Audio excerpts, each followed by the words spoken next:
Good morning, everyone. Honorable Governor of Rajasthan, Margaret Alwaji, the Comptroller and Auditor General of India, Vinod Narayanji, Deputy Comptroller and Auditor General, Shri Shankar Narayan, Shri Veerwal, Chief Postmaster General of Rajasthan, distinguished guests, ladies and gentlemen. I am happy to be here for the inauguration of the International Center for Environment, Audit and Sustainable Development, set up by the Supreme Audit Institution of India, headed by the Comptroller and Auditor General of India. I particularly commend the choice of locating the center in Jaipur, capital of a state where conservation of environment and protection of biodiversity is a way of life and has been so for a long time. This center has been set up to provide training in the fields of capacity building and professional certification, knowledge dissemination, policy research, and environmental audit, drawing upon specifically India's experience and expertise in the past 2 decades. This is a timely and laudable initiative. In the last 4 decades, the issue of environmental conservation and sustainable development have come to occupy center stage in international discourse on humanity's quest for socio-economic progress and prosperity in a world marked by finite and depleting natural resources.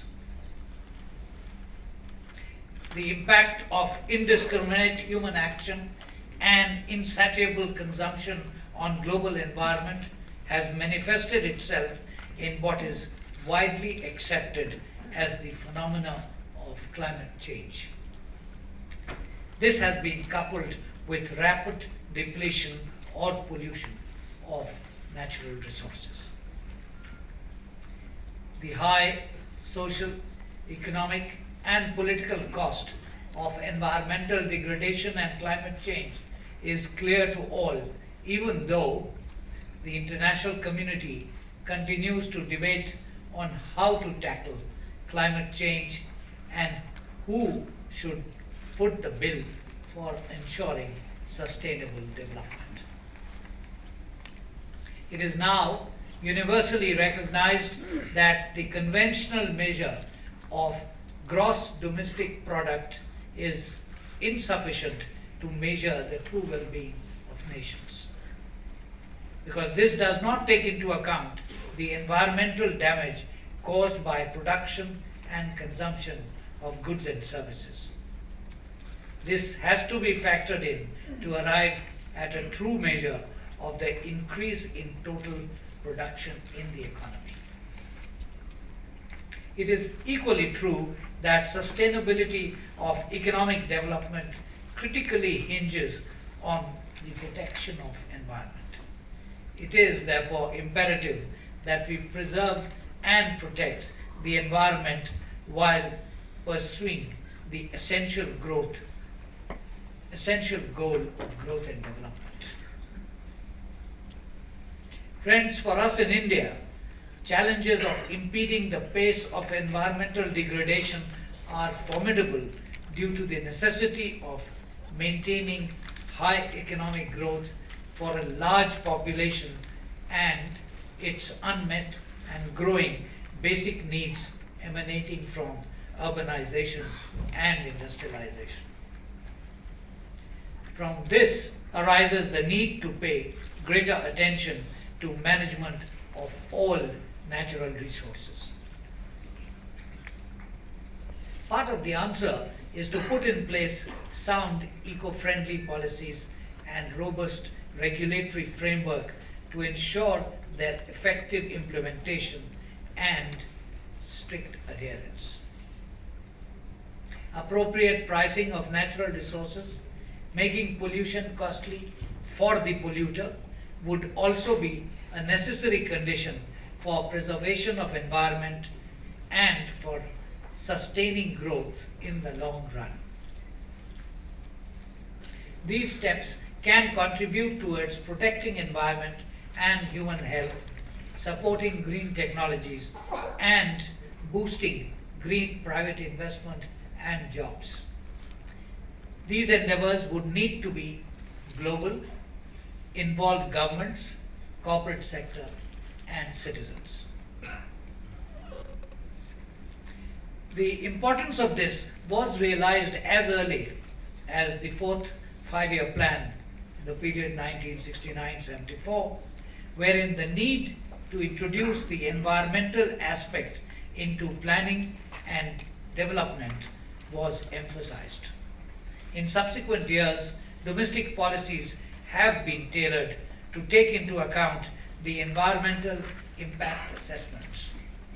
Institutions to implement and monitor these policies have been set up at the central and state levels. India, as the Auditor and Comptroller General has already said, has also been active in international forums relating to environment protection and is party to 94 multilateral environment agreements such as the Ramsar Convention on Wetlands, Convention on International Trade in Endangered Species of Fauna and Flora, Convention on Biodiversity, amongst many others. We have signed the UN Framework Convention on Climate Change and acceded to Kyoto Protocol in the year 2002. Despite not having binding mitigation commitments as per the UNFCCC, India has communicated its voluntary mitigation goal of reducing the emissions intensity of its GDP by 20 to 25% over 2005 levels by the year 2020. Thus, while much has been done, the need for doing more is compelling.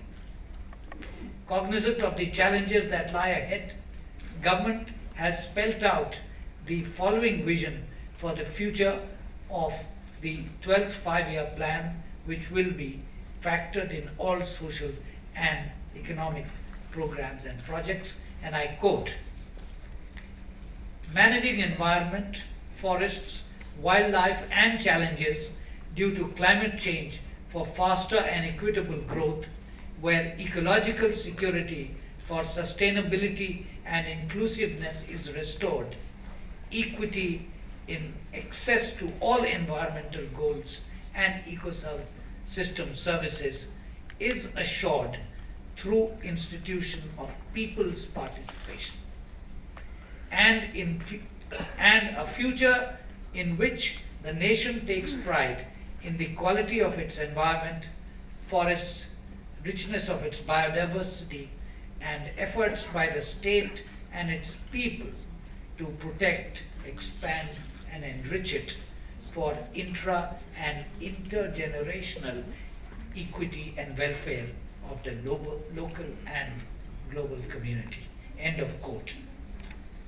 It is against this background, ladies and gentlemen, that the Comptroller and Auditor General of India conducts environment audit within the framework of compliance and performance audit by looking into compliance of government laws, rules and legislations, as well as performance of government programs and schemes.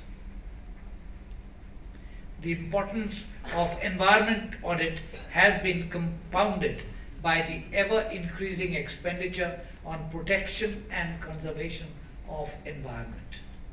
Growing international commitments made by India as state party to various global treaties and conventions, introduction of laws and regulations aimed at controlling degradation of environment, and the increasing environmental awareness as collaborated by various grassroots green movements across India.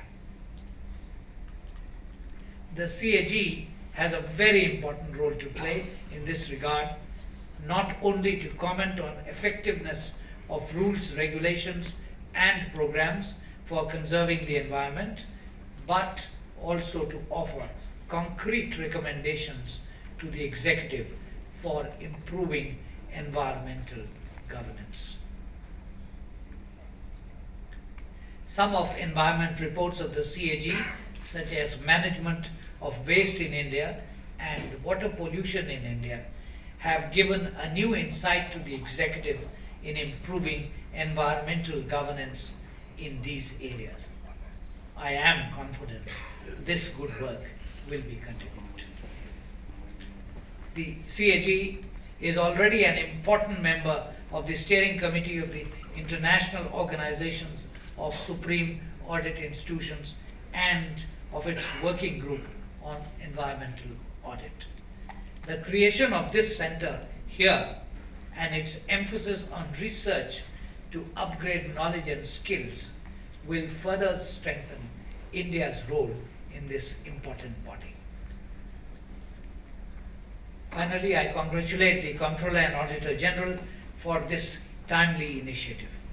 I wish the ICED all success and hope it will become a global center for audit of environment and sustainable development. I compliment the CPWD for constructing this eco-friendly facility, very impressive in every aspect. I thank you for inviting me today. Jai Hind.